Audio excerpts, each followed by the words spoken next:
Today is one of those how did it get to be 5 o'clock days. It's Tuesday, the 21st. I would never have any idea except that my computer tells me and I believe it and I tell you. And whew, today just flew by. It started pouring, I don't know, a few minutes ago. And all of a sudden I realized it was getting really dark. And my computer is hooked up here to two hard drives, a monitor, doing a file transfer. Like, I can't move it, so it's now or never. And I don't feel super settled right here in my office at the moment, but so be it. I cannot wait to share the amazing conversation I had with Fiona Wong today. Wow. What a cool, interesting person. And I realized how much I enjoy speaking with all of these creative people that I know. I mean, I guess everyone's creative, but I feel like I hit the creative person jackpot. And people think, oh, you have such an interesting life. They think that about me. And I think, well, yeah, because it's full of really interesting people. I know this is completely insane, completely.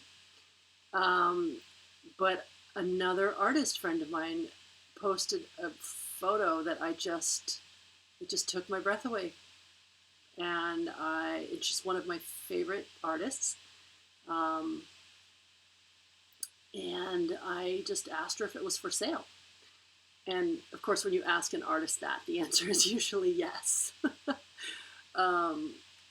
And so one of my dear friends is buying some of my artwork, and so I am buying someone else's artwork because that makes me feel so good.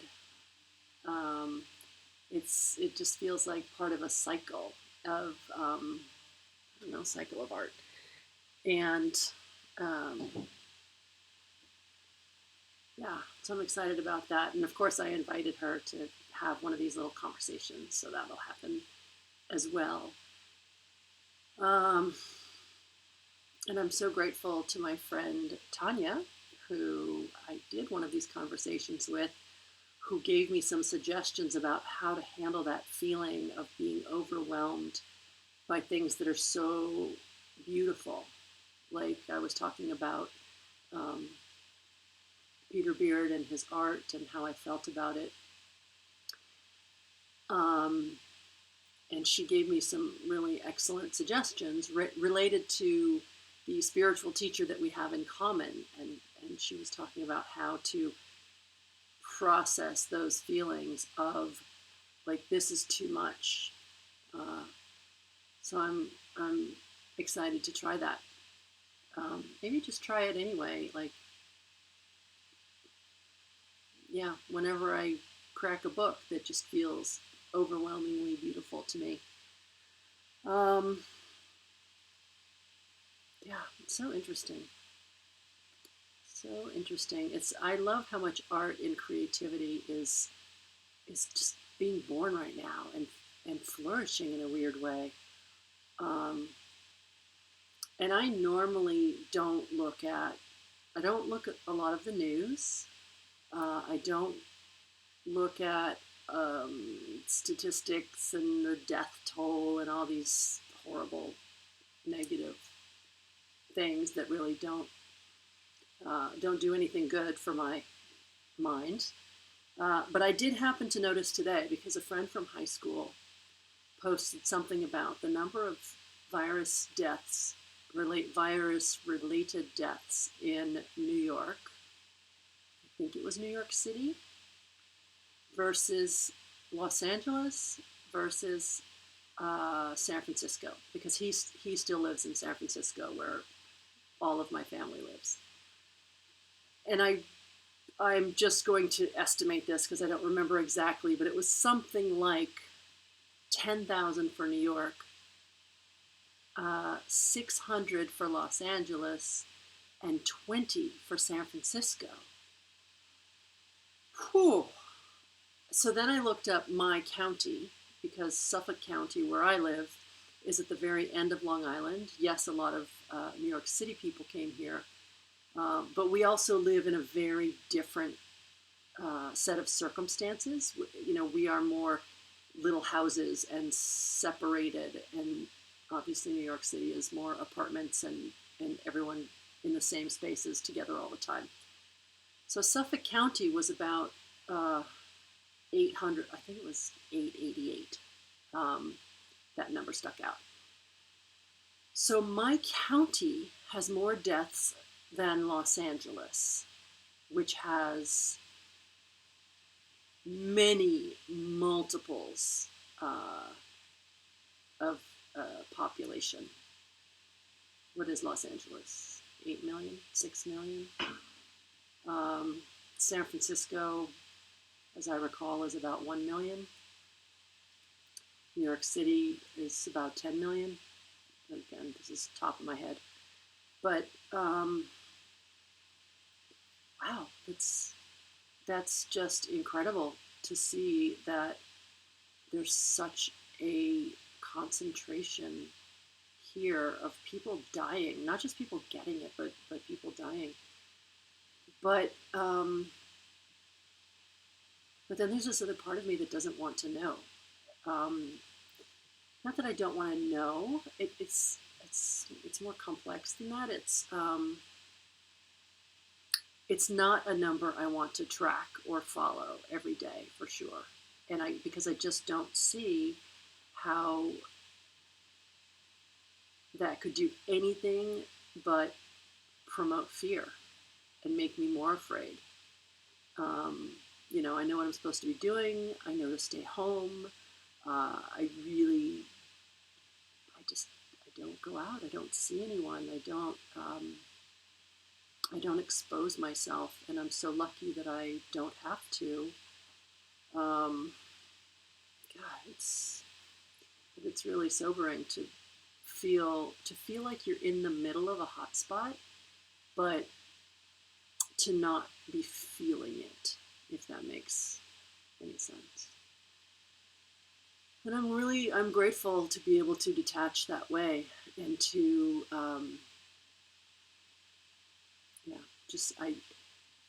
I know that I am feeling a lot of this vibrationally, and I can tell by how up and down my moods have been, that I'm feeling waves of feelings that are connected to either people in this area or in this region or around New York City. A lot of the people that I know on Facebook are connected through New York City, but they're connected all over the world as well.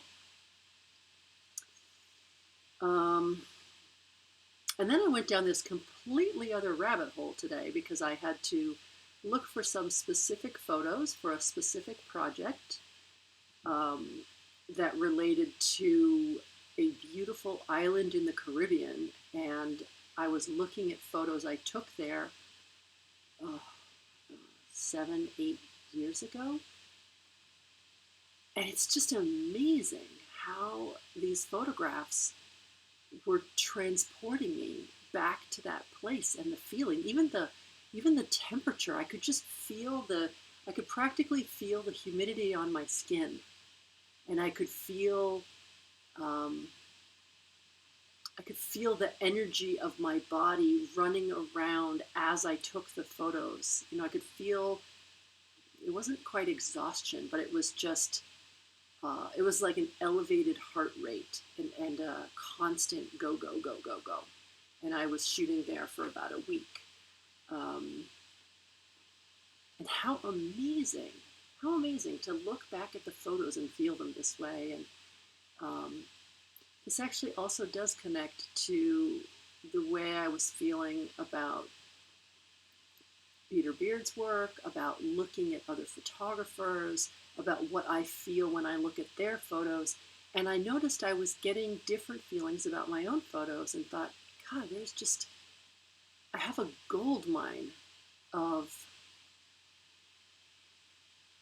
just beauty and information, and I have photos of things that I just don't even remember taking. I mean, everyone has that, I think, but I shoot so much all the time, and I'm just seeing things all the time, and I feel like I was taking this family on a journey of, this is where you live, this is your home, but let me show it to you. Let you look at every single day in a new way. And that was great to see, because it helps me understand what I do, and it helps me understand um, just little bits and pieces of the value that I sometimes overlook and I sometimes don't think about. Um, in fact, as I looked at the pictures, I thought, oh, why didn't I take more of these? You know, the mundane, the little, the detail, the not just the ocean, but I don't know, the fence, or the flower, or the vase, or all the little bits and pieces. I'm grateful I shoot as much of that as I do, because not everybody would even think it mattered at all.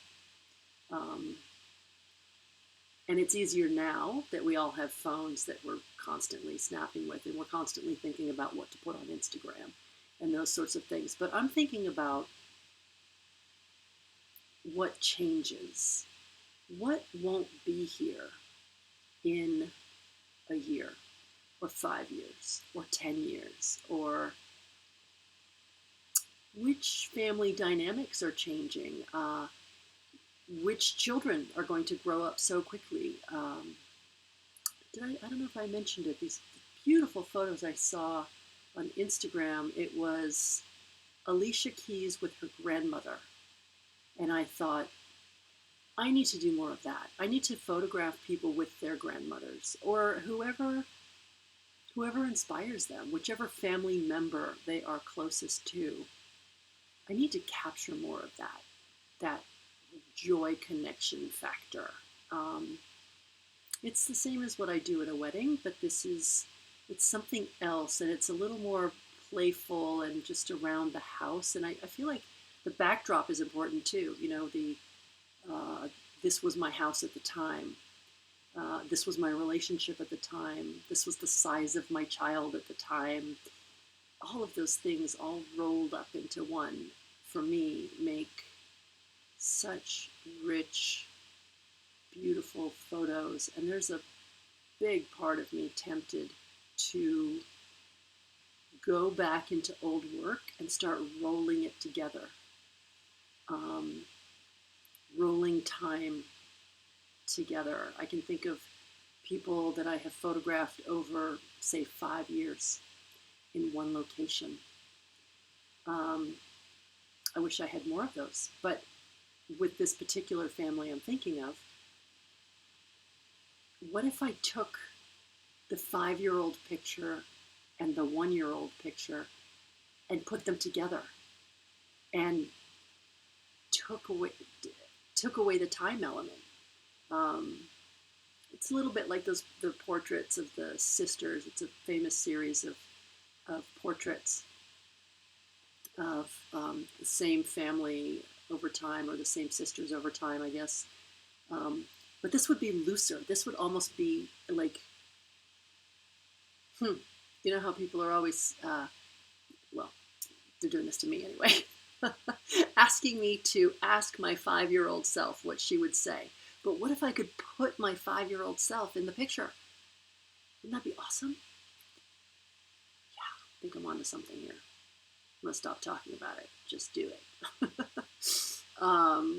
So yeah, it's been a day of creative fire, even though it's all doom and gloom outside, which is good. I love it when my external circumstance does not dictate my internal feeling, because you know how I feel about miserable gray days. This is why I want an art studio with a courtyard, or a wall of glass, where I can just like let the rain come into the courtyard and just let me be with it. Um, okay, that's where I am today. All kind of scattered, but kind of feeling creative, and still lots of stuff to do today. Lots of fun projects. Yeah, feeling surrounded by art, and that's a good place for me to be. No doubt about it.